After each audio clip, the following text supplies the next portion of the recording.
Hey guys, Kev here, and I have an unboxing to do for you. So it's Sunday. We had my daughter's first birthday party yesterday, and we're all pretty tuckered out over here today. Just tried to get her down for a nap. Spent an hour with her, but she just was laying there, eyes open half the time. I don't know what the hell's going on. And I got pockets full of binks instead of knives.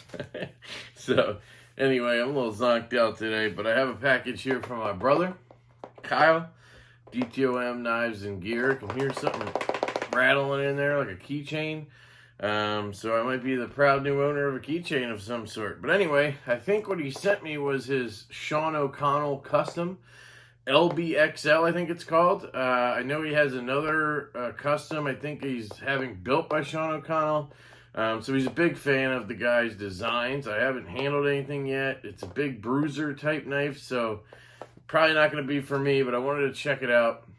And I think also the CRKT Provoke is in here. I've just always wanted to try that to see how terrible it really is. But we shall see. I'm going to unbox it with the Pena X Series Lanny's Clip Front Flipper. Absolutely in love with this knife, guys. Right now, it's probably my favorite front flipper. I do really like the Shanwiri and the Tau as well, but I can Spidey flick this, literally, or reverse flick it, no problem. Ergos are the best I've felt on an X Series knife. It just is fantastic for me. The only issue I've had so far is the, I guess, blade shape, the tip, because it's that kind of clip point, upswept type deal. So when I tried cutting out shipping labels with it, I kind of had to get more vertical. That's really the only thing I've come across that has bothered me about this knife. It's such a good action. Like, it's tuned to perfection. A little bit light on the detent, but it's kind of how it needs to be. So anyway, that's the unboxing knife. Sorry, this is not a review on the Lanny. I actually got another one of these coming in Arctic Fat Carbon. So I don't know what I'm going to do. Maybe scale swap it or something. But I absolutely love this knife. So that is that. All right. Oh, so it wasn't a keychain. It was probably the zipper here. It's a crazy case.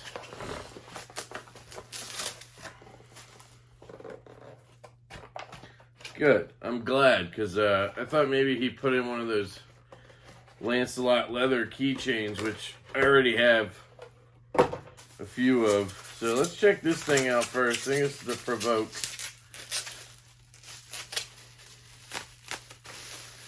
I don't know where he gets these sacks. Bubble sack, we'll call it. Keeping that. So here's the Provoke. So this is a sort of gimmicky knife. You're supposed to be able to karambit it out, I guess, and then you can obviously use it. So I think what you do is just push down. Just want to figure out where the blade is. I don't want to end up with blade on me. Okay, so I think I just do that. Okay, came out pretty easy. Looks like it works left-handed. And now I have a karambit in my hand, which is kind of cool, actually. That was pretty intuitive. I just kind of flung it out, and it came out. This is black, I guess, aluminum is my guess. Is this a clip, or is this... oh, so you push here to have the clip pop up, and I guess that's how you use the clip. Now, how do you close the knife? I thought that was how you close the knife. Oh, there's like a little lock thing right here, it looks like.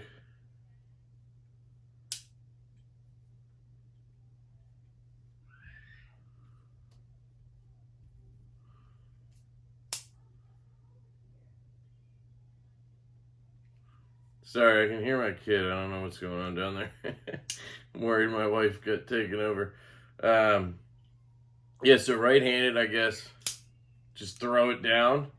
And then you can't really access the lock with your finger. You have to take it off, I guess, to do it. So it is kind of ambidextrous. because you could do it either way. Ergos work either way, right? So yeah, that's the Provoke. Interesting design, interesting knife altogether. Obviously not my style, but I kind of appreciate the idea behind it.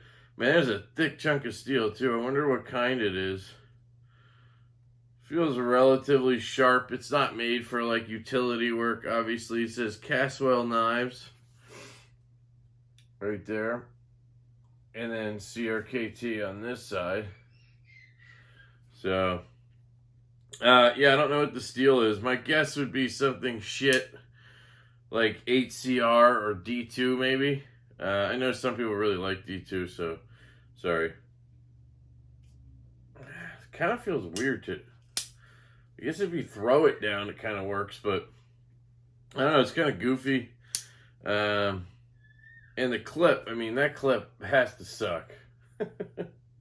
Has to suck, but... All right, anyway. CRKT Provoke. Let's get to the main event here, really, for me. This is the LBXL. Sean O'Connell knives. LBXL in Nitro V, titanium handle, titanium clip. It was made on 2/20/2020.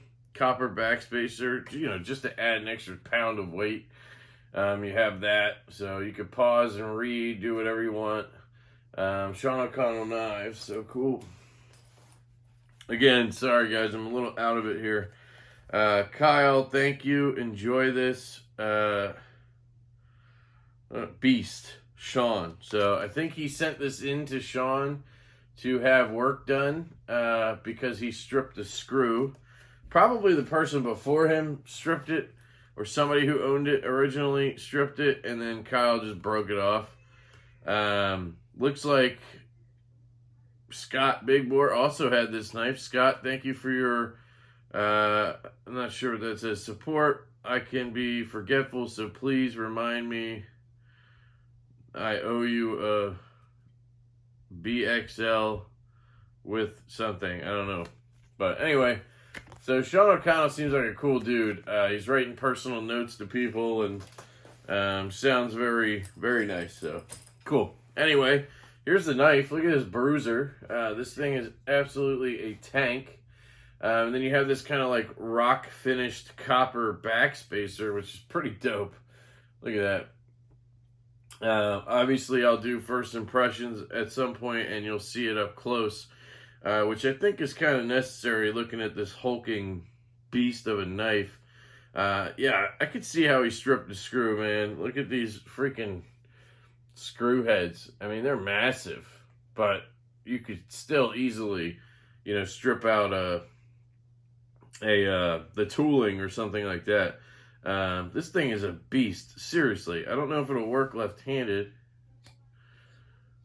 Have to wrist it out. Okay, got it out. Holy shit, I can't. Kyle is ridiculous, to be honest. Like, this is, he loves this knife, right? It's so massive, it's just redonkulous. I mean, seriously. Holy cow, there's a lot of... Oh, that's a stiff...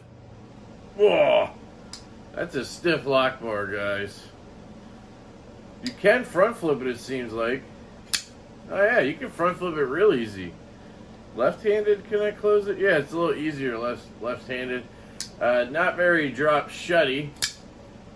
I mean, it shoots out of there. It doesn't seem to have a ton of, you know, what I call lefty issues. I'm on the lock bar right now, you can see. And I can still flick it out, no problem. It's a tank of a knife. Oh, it's sharp as shit, too. Look at this grind. That is one sick-ass hollow grind.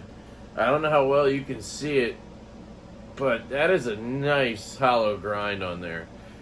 Nitro V steel with this absolutely awesome looking like acid stonewash or whatever the hell it is.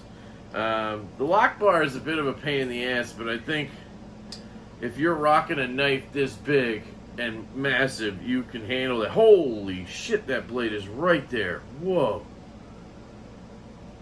Wow. Holy cow. Look at that. That's a flaw if I ever saw one.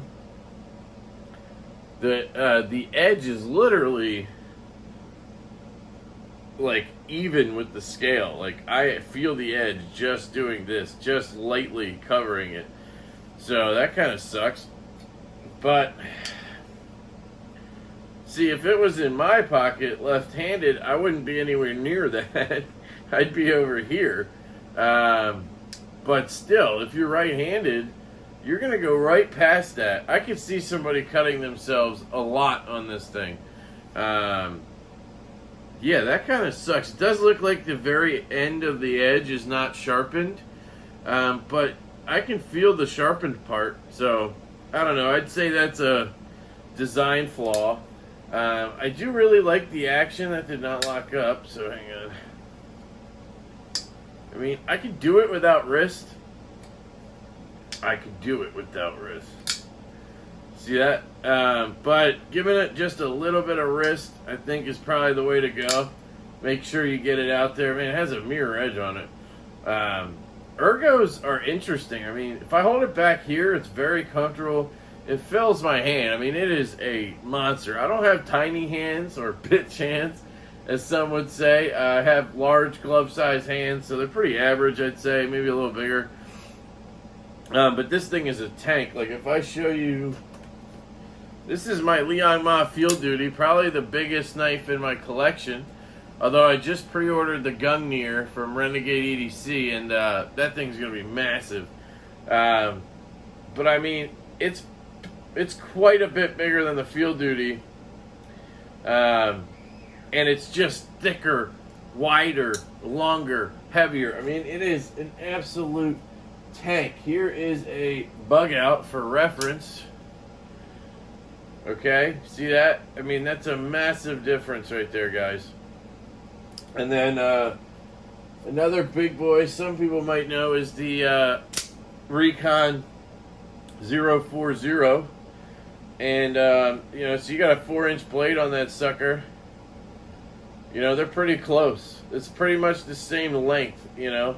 And then just add all the girth and all the weight, you know, and all that shit, and you end up with a freaking massive tank of a knife, which is crazy. But I gotta say, I like it.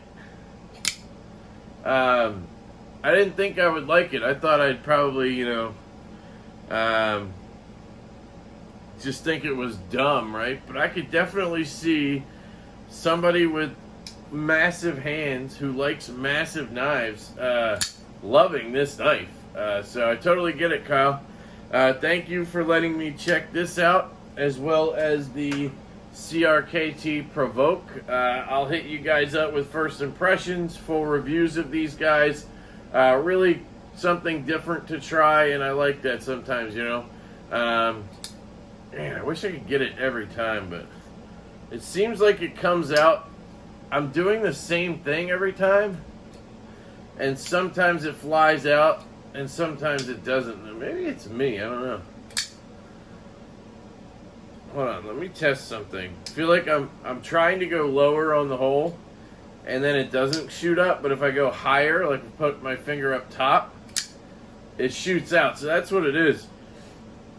The better leverage point on this knife is up higher in the hole. Alright, how about center? Yeah, I don't know. Maybe I'm just too much of a bitch, right? Let's try it right-handed. Definitely need wrist, yeah. But, yeah, that lock bar is something to get used to. And then it has a very stiff break on the detent ball, too. I definitely would probably like it to be, you know, a little smoother on that, right? It has a good detent, though. I will give it that. Detent's perfect on it. It does feel like it could use some better bearings or something, like maybe be cleaned out in there. I don't know what's going on in there. I see like a steel washer maybe, and then a bearing or something. I can't tell. I think it's bearings, but yeah.